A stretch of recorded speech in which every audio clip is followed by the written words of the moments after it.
혹시 성경을 읽다가 이런 생각해 보신 적 없으세요? 내가 지금 읽고 있는 이 성경, 이 번역본이 정말 하나님의 말씀을 그대로 담고 있는 걸까? 많은 분들이 사실 마음속으로는 한 번쯤 품어봤지만 선뜻 꺼내기는 좀 어려운 그런 질문이죠.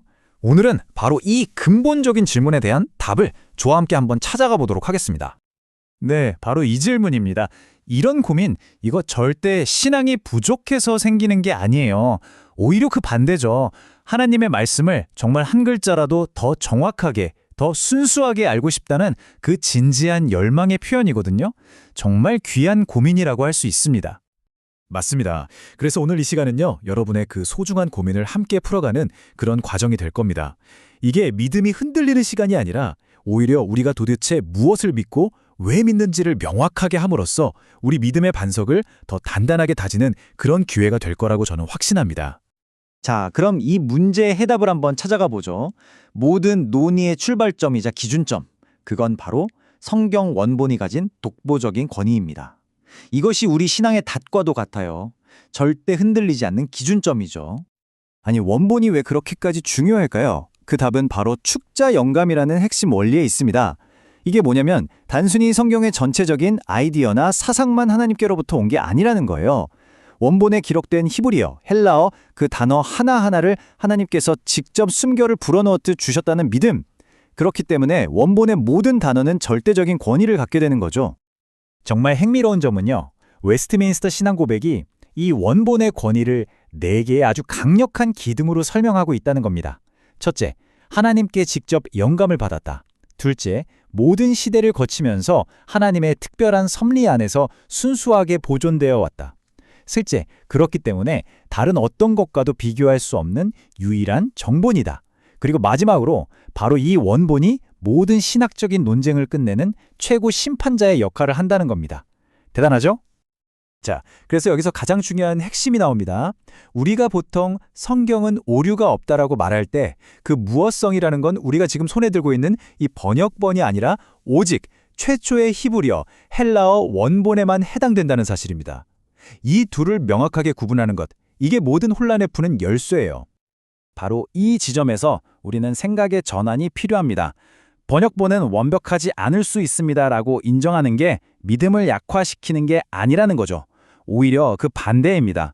오직 원본만이 완벽하다라고 선언함으로써 원본의 그 유일무이한 권위를 지켜내는 가장 강력하고 정통적인 신앙 고백이 되는 겁니다. 자, 그럼 이런 질문이 딱 생기죠. 아니, 원본이 최종 기준이면 히브리어나 헬라어를 모르는 우리는 대체 어떻게 하나님의 말씀을 접할 수 있단 말인가? 이 아주 현실적인 문제를 해결해야겠죠?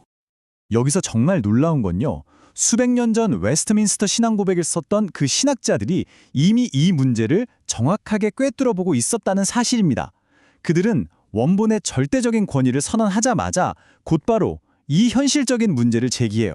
모든 성도가 성경을 읽어야 하는데 모두가 히브리어와 헬라어를 아는 건 아니지 않은가 하고 말이죠. 그리고 곧바로 신적인 해결책을 딱 제시합니다. 성경 번역은 그냥 학자들이 하는 학문 활동이 아니라는 거예요. 모든 사람이 자기 말로 말씀을 접할 수 있도록 하시는 하나님의 명령이자 하나님의 섭리의 일부라는 겁니다. 정말 놀라운 통찰 아닙니까? 그렇다면 번역본의 권위는 대체 어디서 오는 걸까요? 바로 파생적 권위라는 개념으로 설명할 수 있습니다. 번역본 그 자체는 영감받지 않았지만 원본에 아주 충실하게 번역되었을 때 원본의 권위를 그대로 전달하는 다리 역할을 해준다는 거죠. 그래서 우리는 신실하게 번역된 성경을 읽으면서 아, 내가 지금 하나님의 말씀을 읽고 있구나 라고 확신할 수 있는 겁니다. 자, 그럼 이제 조금 더 깊이 들어가 볼까요? 우리가 성경 번역본들 사이에서 발견하는 어떤 차이나 오류처럼 보이는 것들 있잖아요.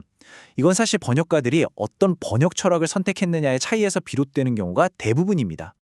성경 번역에는요, 크게 두 가지 길이 있다고 보시면 돼요. 하나는 형식적 일치인데요.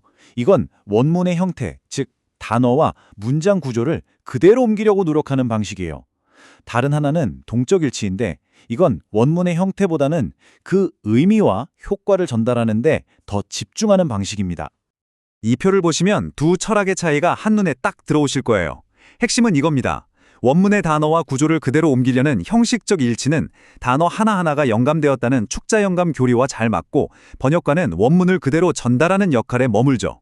반면에 의미 전달에 집중하는 동적 일치는 번역가가 해석자가 되어서 자칫하면 그의 신학이 개입될 여지가 생길 수 있어요. 우리가 지금 보고 있는 이 개역개정 성경이 바로 원문에 충실한 형식적 일치의 전통을 따르고 있는 대표적인 번역본입니다. 이런 관점으로 한글 성경의 역사를 보면 이게 정말 새롭게 보입니다. 단순히 오류를 수정해온 역사가 아니에요.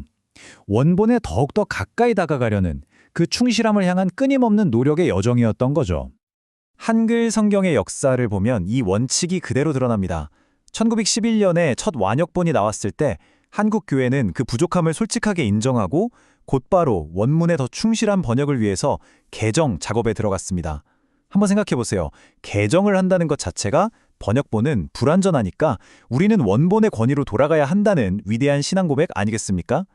우리가 오늘날 보고 있는 개역개정파는 바로 이 치열했던 신앙의 유산인 셈입니다. 그래서 핵심이 이거예요. 많은 분들이 개역개정 성경을 읽으면서 문장이 좀 어색하다고 말하거든요.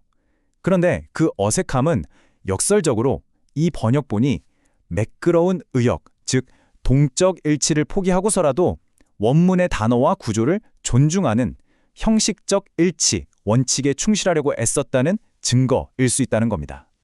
자, 지금까지는 우리가 머리로 이해하는 시간이었어요. 그런데 진짜 중요한 질문이 남았죠. 이 모든 지식을 넘어서서 우리 가슴에 와닿는 궁극적인 확신은 대체 어디에서 오는 걸까요?